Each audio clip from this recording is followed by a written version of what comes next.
खबर सीकर से है, जहां शातिर लुटेरी दुल्हन जो है वो गिरफ्तार कर ली गई है। गोवर्धन मथुरा से लुटेरी दुल्हन की गिरफ्तारी हुई है। मां बाप के साथ मिलकर इसने ये साजिश रची थी।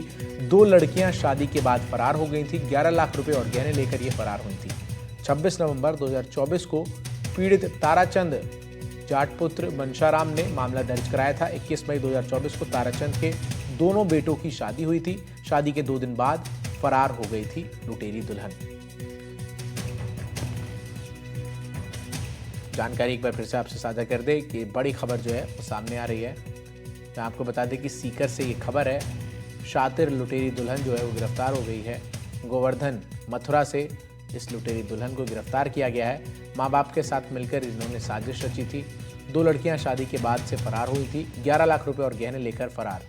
26 नवंबर 2024 को पीड़ित ताराचंद जाटपुत्र मनशाराम ने मामला दर्ज कराया था। 21 मई 2024 को ताराचंद की दोनों बेटी की शादी हुई थी। शादी के 2 दिन बाद लुटेरी दुल्हन जो है फरार हो गई थी और तब से पुलिस इस पूरे मामले में उसकी तलाश कर रही थी। रिपोर्ट दर्ज करवाई थी जिसमें ये बताया गया था कि मेरे 2 लड़कों की शादी मथुरा गोवर्धन के रहने वाले जाटों के 2 लड़कियों से शादी करना तय किया था, जिसे शादियों की तैयारी कर ली थी। पिछले साल शादी अपने गोविंदनगंज गार्डन में शादी की थी खाचरेवास में, जिसके ऊपर दोनों लड़कियों ने शादी के बाद में नकदी शादी की तैयारी के नाम से लिए हुए पैसे व जेवरात शादी की जेवरात लेकर के 24 घंटे बाद में ही फरार हो गई थी, जिनके दौरान तलाश काफ़ी प्रयास करने के बाद में लड़कियों के माँ और पिता भगत सिंह व उसकी माँ को गिरफ्तार किया गया और लड़कियों के भरसक प्रयास करने के बाद में एक लुटेरी दुल्हन तमन्ना नाम की को मथुरा गोवर्धन से गिरफ्तार किया गया।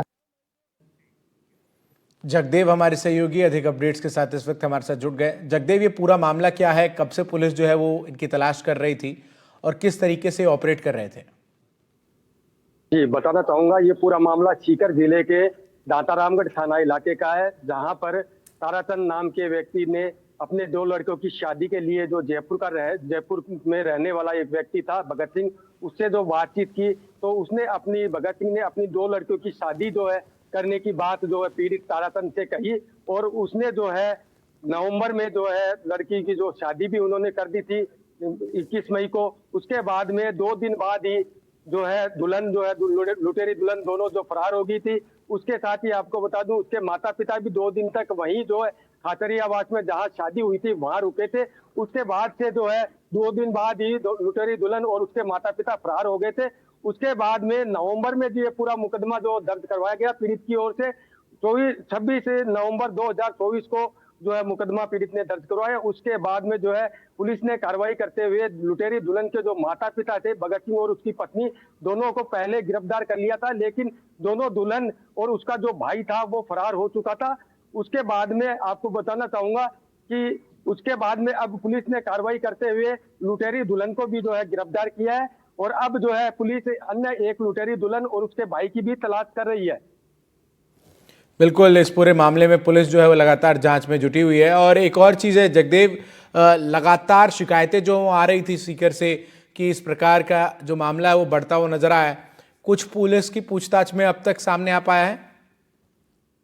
जी, बताना चाहूंगा, अभी तक जो है पुलिस की हिरासत में जब जो आरोपी थे माता पिता उनको गिरफ्त में लिया गया तो उसके बाद में उन्होंने कई ऐसे और भी मामले जो बताए थे, लेकिन ये लगातार जो है लोगों को शिकार बनाने का काम करते थे। इसी के चलते इन्होंने जो जाल में फंसा करके जो पीड़ित है ताराचंद उसको झांसे में लिया और उसके दोनों को लड़कों की शादी करवाने के नाम पे, शादी की तैयारी के नाम पे जो 11 लाख रुपए भी लिए। इसके साथ में जब दुल्हन को जो गहने पहनाए गए थे वो गहने भी लेकर के जो है लुटेरी दुल्हन परिवार सहित जो गायब हो गई थी। और ऐसे मामले अगर बात करें तो शेखावाटी में विशेष रूप से सामने काफी आ चुके हैं और कई जो है पीड़ित ऐसे है जो इन लोगों के जाल में भी फंसते हैं और जिसके चलते वो लगातार जो ठगी के शिकार भी होते हैं। और पुलिस भी कई ऐसे मामलों का खुलासा कर चुकी है और आगे भी जो है पुलिस लोगों को भी यही संदेश देती है कि जब तक जो है जान पहचान वो पूरा छानबीन नहीं की जाए, जो दुल्हन पक्ष की ओर से पूरी छानबीन नहीं की जाए, जब तक जो शादी नहीं करे